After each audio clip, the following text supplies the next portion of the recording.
লক্ষ্যই যার সাথী, সুখ তো তার কাছে মরীচিকা। সুখে থাকো যদি বদনাম।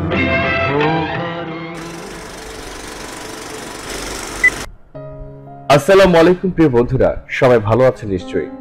আমন্ত্রণ জানাচ্ছি সক্রিয় টিভির বিনোদন অনুষ্ঠানে। চোখে সানগ্লাস, হাতে গিটার, মুখে হাসি আর ক্যামেরার সামনে দুর্দান্ত আত্মবিশ্বাস।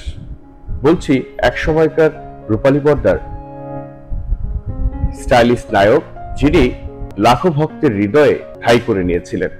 প্রিয় বন্ধুরা, চলুন আজ জানাবো সেই মানুষটির গল্প। তিনি হচ্ছেন চিত্রনায়ক জাফর ইকবাল। সুখে থাকো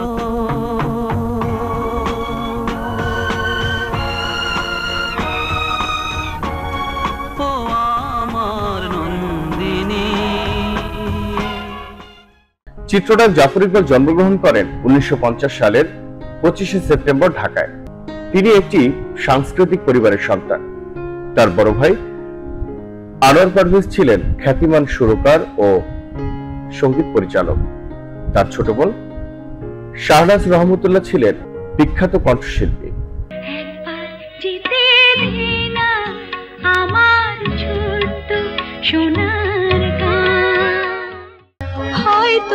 ইতিহাসে তোমাদের নাম লেখা রবে না,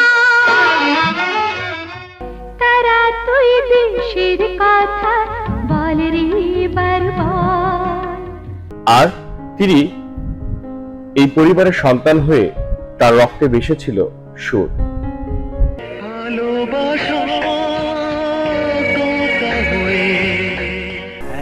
হৃদয়হীনার কাছে হৃদয়ের দাম। চলচ্চিত্রে তার অভিষেক ঘটে 1969 সালে খান আতাউর রহমানের আপন পর সিনেমা দিয়ে। তার বিপরীতে অভিনয় করেছিলেন কবরী। পিঞ্জর খুলে দিয়েছি, যা কিছু কথা ছিল ভুলে গিয়েছি, যারে যাবি যদি যা।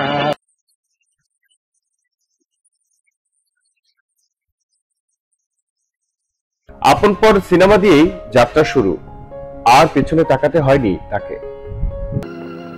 আমাকে মানুষ করলি, রক্ত দিয়ে জীবন বাঁচালি, আর কত ঋণী করবি তুই।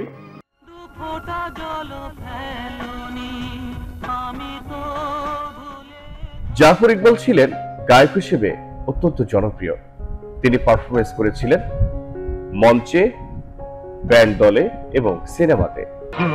যদি বদনাম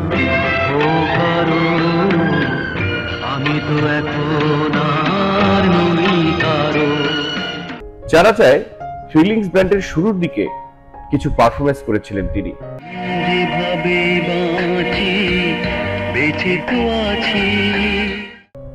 গান ও অভিনয়, এই দুটি যুগল তাকে আরো পরিপূর্ণ এন্টারটেইনার করে তোলে। কি হয়েছে ভাইয়া? মারার অধিকার তোমার আছে, কারণ তুমি আমার বড় ভাই, পিতার সমান। তুমি আমার জীবন, আমি তোমার জীবন। বিয়ে করেছিলেন সোনিয়া জাফরকে। তাদের সংসার জীবন ছিল স্নিগ্ধতা এবং শান্তিপূর্ণতায়। তিনি ক্যান্সার রোগে আক্রান্ত হয়ে 1992 সালে 8 জানুয়ারি 41 বছর বয়সে মৃত্যুবরণ করেন। তাকে সমাহিত করা হয় মিরপুর বুদ্ধিজীবী কবরস্থানে। তার এই চলে যাওয়া এবং তার এই শূন্যতা প্রভাব পড়ে বাংলাদেশের চলচ্চিত্র। জাফর ইকবাল ছিলেন এমন একজন শিল্পী যার স্টাইল, গান ও অভিনয় আজও দর্শকের মনে অমলিন। তিনি ছিলেন যুগের আগের সময়ে এক মানুষ। প্রিয় বন্ধুরা, আপনার দেখা প্রিয় জাফর ইকবালের সিনেমা কোনটি তা কমেন্ট করে জানতে ভুলবেন না। আর বাংলা চলচ্চিত্রের হারানো রত্নদের গল্প পেতে আমাদের চ্যানেলটি সাবস্ক্রাইব করুন। ভালো থাকুন, সুস্থ থাকুন। আল্লাহ হাফেজ।